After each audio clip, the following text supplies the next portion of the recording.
So here's what we're going to do. We're going to do the do it question, and then we're going to do the allowance question, and then we're going to go back and show you how to be rich. And then you're going to be able to start your homework, okay? And then we'll be rich. So, well, it's all up to you as to whether or not you're going to end up being rich or not. And literally, I never wanted to be rich, but now I would like to be rich. Yeah, I don't care about the money, in all honesty. The money means nothing to me. What I care about is the fact that I have had the privilege to work with and to teach some kids that I think are truly remarkable.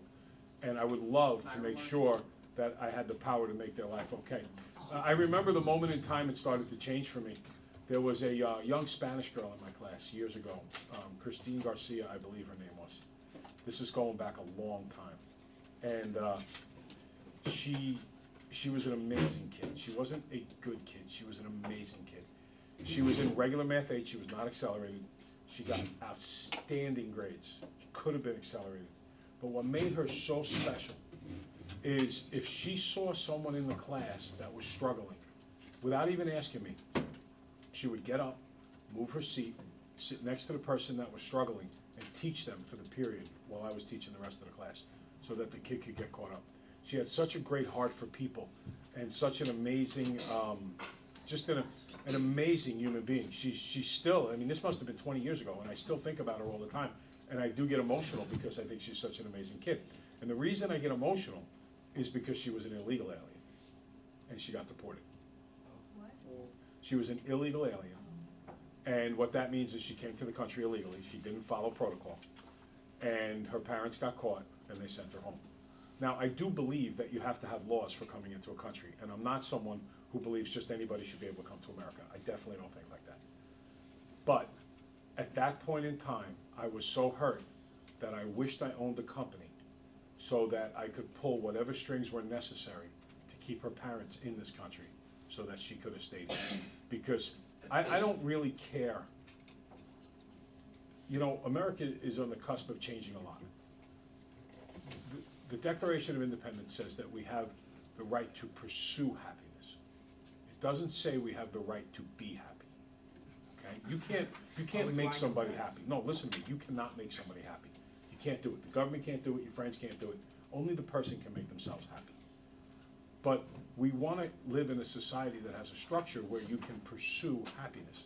And I don't care if you're coming here, my grandparents came here from Ireland, my great-grandparents, Ireland, Sweden. I don't care if you are coming here from the Orient, China.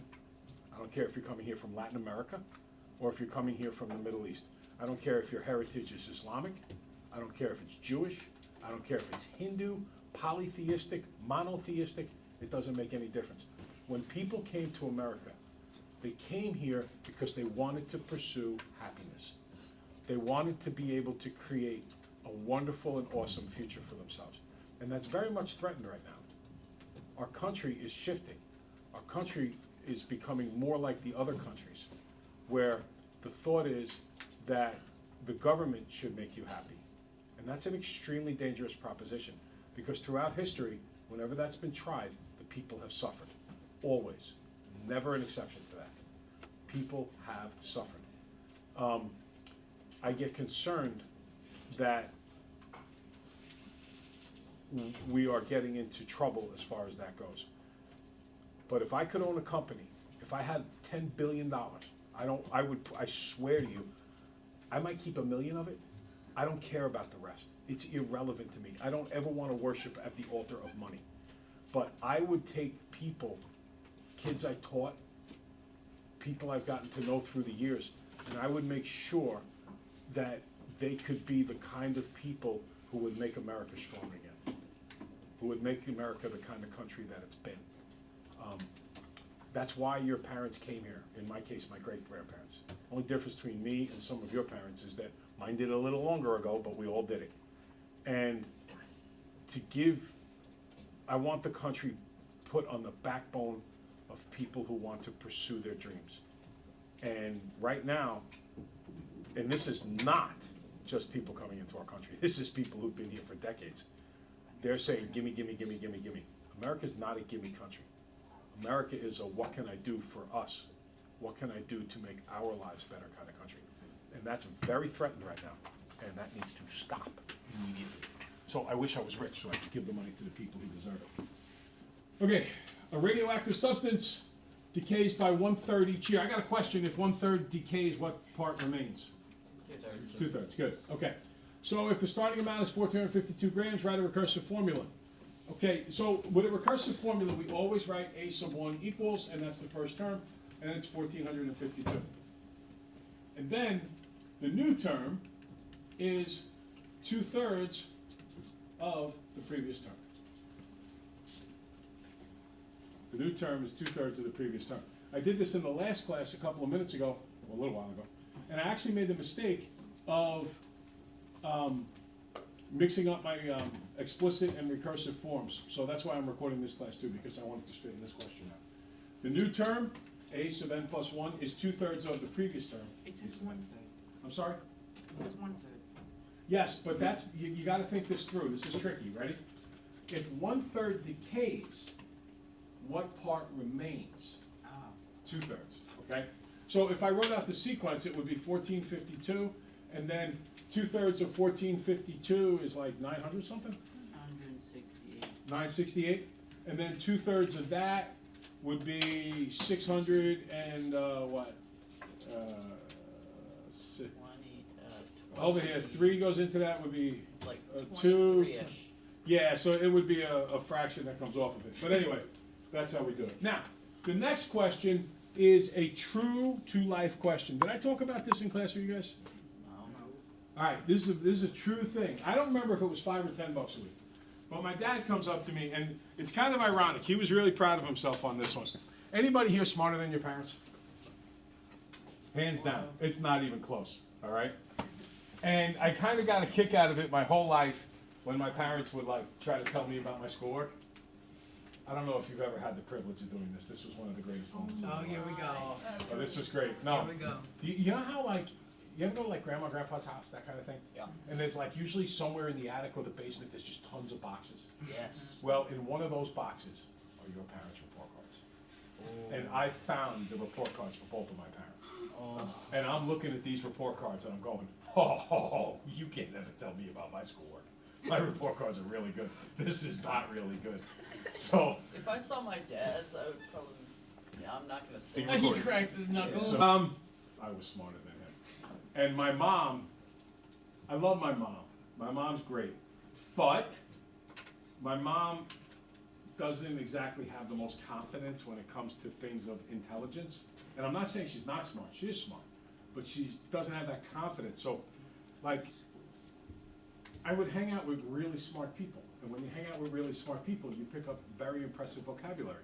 So I would sit at the dinner table and I would just talk to my mom and my dad. And one day at the dinner table, my mom slammed her fist down on the table. And she looked up and she goes, "Why do you always do that to me?" And I go, "What? What did I do?" She goes, "You make me feel so stupid with the big words that you use." And I'm like, "This is just the way I talk. This is how my friends talk." natural. You know, it's just this is. I guess if I hung out in like Oakland, I'd come home talking Ebonics, but I don't do that. So anyway, my parents and I, they knew I was smarter than them, and I knew I was smarter than them. But here's an occasion where my dad tricked me. My dad walks in, and I was. You ever like go up to your parents and start arguing for more allowance? Or maybe to get an allowance, right? I went down that pipe many times, and they give me the, yeah, you don't keep your room clean, you don't keep the kitchen clean, you don't take the garbage out. Connor's had this conversation. And he goes through the whole thing, and I'm like, oh, but I'll do it if I get paid, you know? Yeah. And I remember my dad I'll do it if I saying, get paid. now I'm not a very good negotiator, I'm a terrible businessman. And my dad says to me, okay, how much do you want a week for allowance? And I go, I can't remember if I asked for $10 or $5. I can't remember. Always ask high, then go. Right, and that's the part of me that's bad. I'm like, give me anything, you know, just something. You know, No, don't show emotion. So, Show him. don't let them see you sweat, right? So, Donald Trump, the art of the deal. I'm just not a good deal negotiator with that kind of thing. Other things I'm good, but at this point in my life, I wasn't good. So anyway, my dad says, you know what? I'll give you a choice. Because I will give you either $10 a week, or I'll put a penny on your dresser, and I will double the number of pennies on your dresser every day for a month. And you can have either one for allowance. And I could still remember going, oh, I'll take the $10. Give me the $10 a week. I got $40. $40? 40 $40, I'm rich. Holy cow. You know how many albums I could buy with $40? That's all I'm thinking. Led Zeppelin, Bruce Springsteen, Leonard Skinner. I am in. Wow. But you All the chose wrong. 80s rock bands. Oh, did I ever choose? Yes. Did I ever choose wrong? Yes. You ready? It's like Let's do an explicit formula for this. Because, first off, Can work with me. oh, the Wheel of Death. That's called the Wheel of Death. No, the pinwheel of pain. No, that's not a rainbow. That's the Wheel of It's Death. the rainbows. Weeks, $45, right? So do 10 times 4.5 equals $45. Are we good on that? All right. 10 times 4.5 equals $45. So that would be my allowance for the month, and I'm thinking, wow, look at these albums I'm gonna buy. I might even get a double set. Now, what about if you put a penny on the dresser? So first day there's 1 cent. Next day there is 2 cents. Next day? 4, Next? 6, I mean 8. 8. Next? I can count. Next? 32. Next? 64. Now this is 1, 2, 3, 4, 5, 6, 7. At the end of a week, I got 64 cents, and you're saying to yourself, man, you chose so Wait, smart. no, you got, you get. Don't you Yeah. add all of it up? Oh no, he doubles the number of pennies. I thought Right, you, yeah, you don't put add like them up. another 2 You on. double the number of pennies. Oh. So at this point, I got 64 cents, and I'm thinking to myself, man, I'm doing good. Got my $10. Now, what do you get the next day? 128, but we're gonna change it to $1.25 just to make it easier. Yeah. And then you get 250. And then you get $5. So you're 10 days in, you still only got $5. Yeah. So let's write out an explicit formula for this. Ready? A sub n equals 1 times 2, because that's the common ratio, to the n minus 1. Now, I want for 31 days, so this is to the 30th power. On your calculator, can you please put in 2 to the 30th and tell me what you get? Oh my Jesus. Jacob, start reading the number. I need to hear, I have trouble hearing. Jacob, go ahead. 1, 0, 7, 3, 7, 4, 1, 8, 2, 4. Okay, now, keep in mind this was penny, so I have to move 2 decimal places. That's still a lot. That makes is a a big lot. difference. Do you think I chose wrong? There's no Would way. he have actually- No. There's no No, way. but the God, question that is, was a month. What if you had choice 2? Then my dad would have said, I can't trick this kid on anything. Yeah. So, Yeah, but I know, obviously he's not capable of paying choice 2. So in the reality of things, I was better off with choice 1 because I stood a chance at $45. Yeah. I had no chance at $10 million. That wasn't gonna happen. No way. Now, this is an exponential function, Oh. and exponential functions get very big, very fast. Now, I want to talk to you about an exponential graph. Just to confirm this, guys, can you go on your calculator and type in y equals 2 to the x and graph that?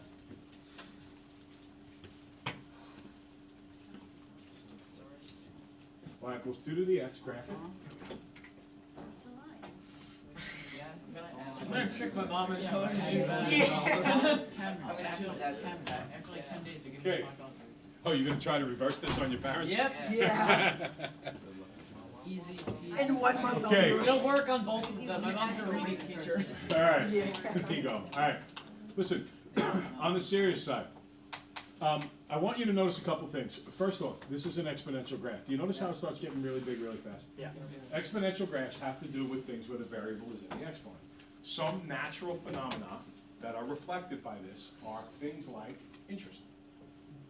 I think I might have mentioned yesterday that if you buy a house for $200,000, you actually pay the bank back $700,000. If you buy a house for $500,000, you pay the bank back $1,250,000. More or less, you pay back about 2.5 times the value of the house over the 30 years. Yeah. If you, isn't that just for mortgages? But if Yes. you're paying cash? Oh, if you pay, right, but most people buy houses on mortgages. Most. Vast majority, especially young. My next house I might pay cash for, So much money. but when you're younger, you just don't have that kind of money. So, all right. Now, I also want to talk to you, this has a very big natural application to population. Yep. Whether it be Makes sense. human population, and you look at how much the world has grown in its population, or whether it's population of like bacteria in a petri dish. Or, and I don't mean to upset anybody by saying this, but I do wanna kind of bring this around and make a little moral statement here. Cancer. Now, I have had family who have had cancer. I have had, I've lost loved ones to cancer. My best friend died of cancer. And it's a vicious, vicious disease. Now, if you know anything about cancer, you know that if you catch it early, you can beat it, okay? You can, with chemo and radiation, if you catch it in this part, when the population's around here in the graph, you can definitely beat cancer. The problem is, what if it gets to this point? It's getting so big, so fast, that the cells are spreading all over your body. They have a term for it called metastasize. And when it gets to that point, there's almost nothing you can do. You're literally praying for a miracle, all right? So cancer cells are insidious. Disease inside your body, if you catch certain diseases, the cells, the diseased cells start very low, they're under control, and all of a sudden they explode. And then it just knocks you for a loop. Now, you know yourself, if you ever felt dragging for a few days, and then all of a sudden it hits, and you get like the flu, and it just knocks you right on your butt. All right, now, how to get rich. Hey. This is an absolute positive fact. What's your parents for? Choice two. And then multiply it. No, listen carefully. We talked about an interest formula yesterday, and the compound interest formula was one that looked like this. Y equals the principal times 1 plus the interest rate as a percent to the time power. That's just dust coming off it. So the interest rate to that power. Now, I have an account right now. I started by putting $15 in the account when I was a kid, 22, 23 years old. My teachers union came to me, they said, listen, do you want to enjoy your retirement? I said, of course. They said, then you're gonna start putting money into a 403B, which is a special type of account that you hold on to long term. And I said, okay, so they set me up with a really good one. This particular fund has averaged 13.5% interest for 85 years. Jeez. Okay, yes, it's very good. It has, I put $15 a check in it in the beginning of time, and every single pay raise I ever got, and teachers, if you become a teacher, you get a lot of small pay raises early on in your teaching career, and you don't get big ones, you get them every year though. And then, at a certain point it peters out, I don't get pay raises anymore. Now, right now, today, I have $192,000 in the bank because of this formula. And this will work for you too. I think 192,000 is pretty rich, okay? And the beautiful thing is I've never had the money, so I don't even think about it. And then when I retire, like the first summer off, I'm thinking of going to Russia to go fishing in the world's greatest salmon fishing river because I can afford it. And I couldn't have afforded it before this. Ready? The amount of money in the account is, Don't blow all your hold it. money. I have $192,000 in the account right now, so that's what I'm gonna start with. It's averaged 13.5% interest a year, so that's 1.135. Remember we did that yesterday? Remember, it's 1 plus because it's going up in the interest rate. And now, let's say, now I'm going to retire at age 55, and let's say I leave the money there until I'm age 65. Oh, and by the way, hold it, I should tell you that that's 192,000 today. Let's say that it's worth 250,000 when I go to retire, in 2 more years, which is a few years from now. And there's other things built into it that brings that money up to that total. And I'm gonna leave it in there for 10 years. I'm gonna leave it in there till I'm 65 years old. Would you calculate what that's worth?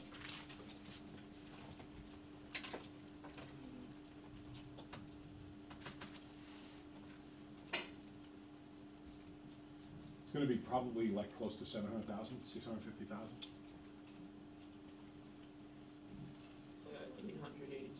886,000? Okay. I put it in. Obviously, it's worth a whole lot of money. Now, let's talk about you guys. Do you think that by the time you graduate high school, you could possibly save $3,000? Yes. I think you could. I really do believe that. I don't really get money. Well, no, you go get a job and you save the money from your job.